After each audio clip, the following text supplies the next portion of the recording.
Coming to you live from deep in the heart of Texas, it's Midweek Marketing with your host, Timothy Black. Each week, Tim will be diving into what it takes to market successfully online, SEO, design, affiliate marketing, and more. And now, here's your host, Timothy Black.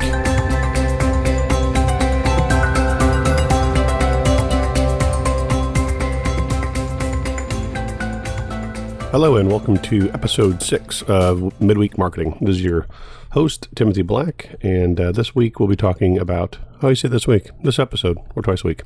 This week we're going to be talking about arbitrage, which I know I've referenced a couple times already in the previous episode, so I'm going to kind of jump into that. This episode probably won't be as long. It's not a huge, complicated thing, but it's one of these terms that you're going to hear quite a bit. But first, if you've not done so yet, please subscribe to us on iTunes or Stitcher or SoundCloud or whatever your preferred podcastery preference is. Moving on. Oh, also, and go sign up for my list of terms. I've got a glossary of terms over on midweekmarketing.com. Go in there and pop in your email, and I'll send you a little 12-page PDF with all these terms that I use. I sometimes forget when we are in our own little world. We tend to use language, and some people don't know all the terms we use. I will assume you know most of it, but not all of it. So sometimes that kind of stuff is helpful. Anyway, so let's talk about arbitrage and what it is this week. It's kind of a funny word. It always makes me think of a city in France or a town in France, or makes me think of wine, like Meritage. Anyway, arbitrage is simply it's the act of going and finding a person you can sell to that needs a certain business service. Well, it can be anything, but in our case, it's somebody needs a certain service or a product, and what you do is you're kind of the middleman. Like somebody needs a logo, well, then you go find somebody to create the logo, and you bump up the price of the guy making it. So a lot of people who are artistic, website designers, logo designers, people who are really good at whatever they're good at, email marketing, whatever it is, they're not very good at selling. So if you get good at selling, you can sell things and then take a piece in the middle. And that's kind of what all business is. I mean, when you go to the grocery store, they didn't grow the cow or the corn or the ketchup, but they sell it to you. That's kind of what you're doing. I mean, everything is sales, so keep that in mind.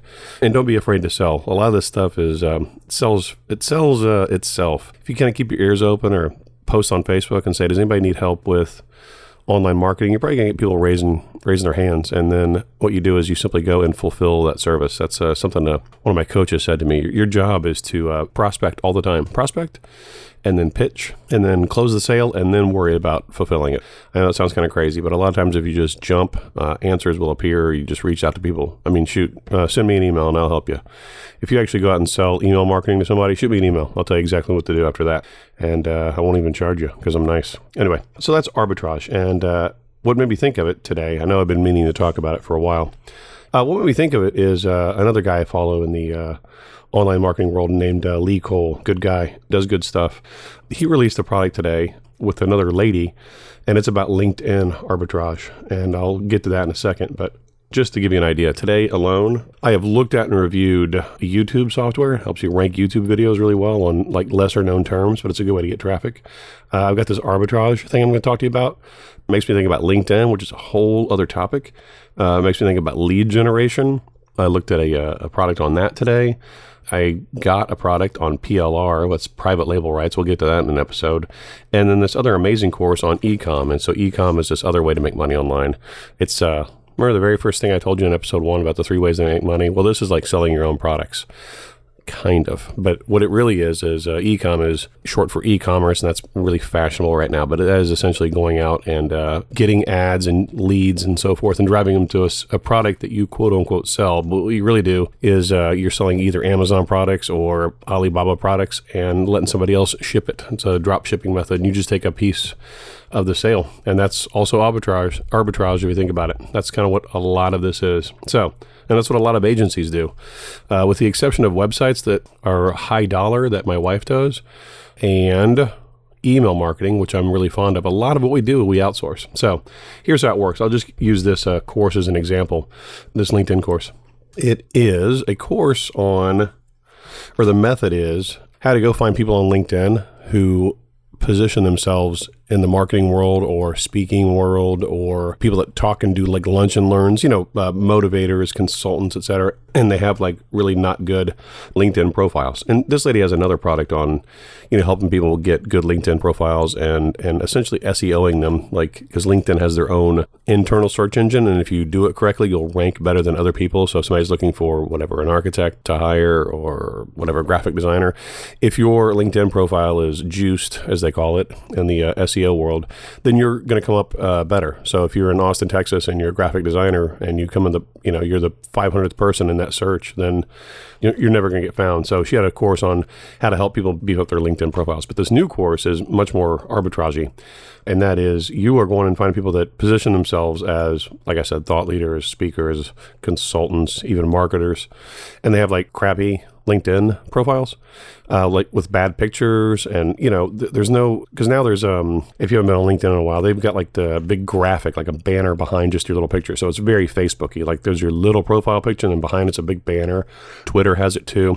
So what she does is she's got this system for going out. I think she has a software too that goes out and kind of finds certain people, and you just send them a cold email and say, hey, how's it going? Blah, blah, blah. And you start off really, casual, like, hey, the typical LinkedIn language. I'd love to talk to you, if we could network, blah, blah, blah. The whole LinkedIn language, which if you've not been on there, that's usually how those go when people kind of talk to each other, introduce themselves. But she eventually kind of moves them toward, hey, I also do this. And I noticed that maybe, you're not really consistent across all your social medias. Like your Facebook looks awesome and your Twitter's so-so and your LinkedIn you're ignored. So what I'll do is I'll put together all these graphics for you. And it's, $97. Anyway, and once again, it's that foot in the door method, which a lot of this is. Once you do that and people like you and trust you, then they might come back and buy other things. That's kind of how this works. I mean, you always want to keep talking to people like, hey, what else can I do for you? It's not even a pitchy, salesy thing. It's like, hey, I did this, and we also do this kind of stuff. So if you ever need that, just let me know. Now, 95% of the time, people are not going to say anything, but that 5% that raises their hand, that go, hey, you know what? I could actually use a little help, beefing up my LinkedIn profile or helping me get more leads. Can you help me with that? Or, actually my website needs a refresh. You'd be amazed when people start raising their hands once you do something good for them, and it leads to more and more business. And this is kind of what we're moving toward. Like, how do we get you away from your job so you can just sit behind the computer and do this kind of stuff? This is a really good little method. And it's what all arbitrage is. There's even softwares out there that go and scrape things like Craigslist. And you put in keywords, and this thing goes out and scrapes all of Craigslist looking for keywords like logo, like I need a logo, or website, need website. It'll find keywords in there, and then it goes and finds them, and you send these automated. It's kind of hard to do on Craigslist now, but you go out and find people that are looking for, I need a WordPress expert, or I need a graphic designer, or I need logo creation, blah, blah, blah. Well, you go out and use this software to do it, and then you go someplace else and fulfill it. So this guy has a $300 budget, and I've done this before. I've charged $300 for logos and had them created for $100. They look great, and I just know where to go to get that stuff. Take that for what you will, but that's kind of a lot of what marketing is helping people find the thing they need. And if they can't find it on their own, then you can take a piece of it. So the places to go to get this done, Fiverr is probably the most obvious. People kind of poo-poo Fiverr, but I know people that make a ton of money on Fiverr because $5 is just the entry level. It's to the point now where you have all these upsells and add-ons and premium versions, and the more you sell on there, the more you can kind of increase your prices and have packages. I mean, people have $1,000 gigs on there. They're called gigs, $5 gigs. And just so you know, Fiverr takes $1 out of every 5. They take 20%. People complain about that and poo-poo that, but hey, they're kind of your marketing platform and the way that you can reach a huge audience. So 20% for marketing is not that bad if you think of it in those terms. Anyway, and that's not the only one. I mean, if you need much more advanced stuff, website creation, I probably wouldn't go there much beyond, installing your WordPress theme or something like that. But if you need something pretty complicated, there's a lot of other places. There's like Rent-A-Coder, Guru. I'll put these in the show notes. There's SEO clerks for SEO work. Upwork, which used to be called Odesk. They merged with somebody else, right? Anyway, Upwork is one. Source Market is another one that's very much like a SEO kind of based thing. Super cool places to go and get this stuff done. Anyway, the point is I wanted to tell you about arbitrage and what it was, and it's actually how prevalent it is. It's like super prevalent. It's a cool way to make money. And again, you just kind of find these things that people need. Do they need graphics? Do they need help setting up their Google Maps? Do they need help mobile, like getting a mobile version of their site?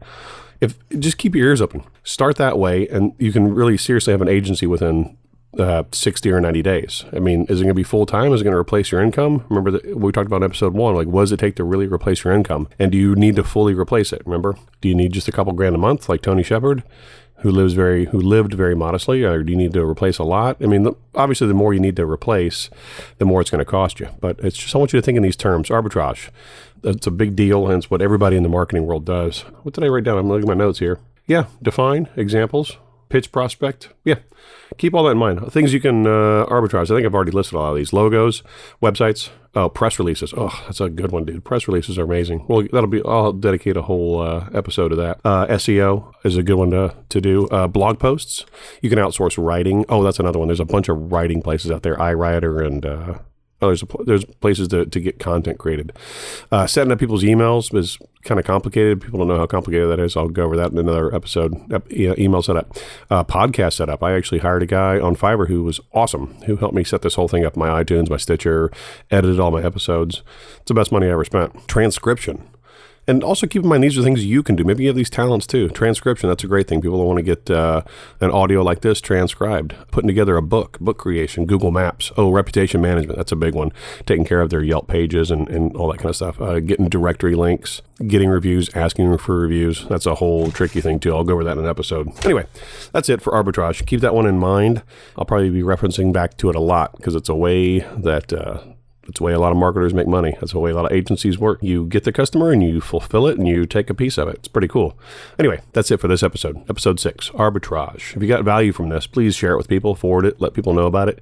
And I would, as always, ask you to subscribe, review, rate us on iTunes, and go and pop over to the site once more and give me your email. I always email out extra stuff to my people on my list. So you get more there than just what you hear on the podcast. And that is it for this week. Timothy Black, Midweek Marketing, and I'll talk to you soon.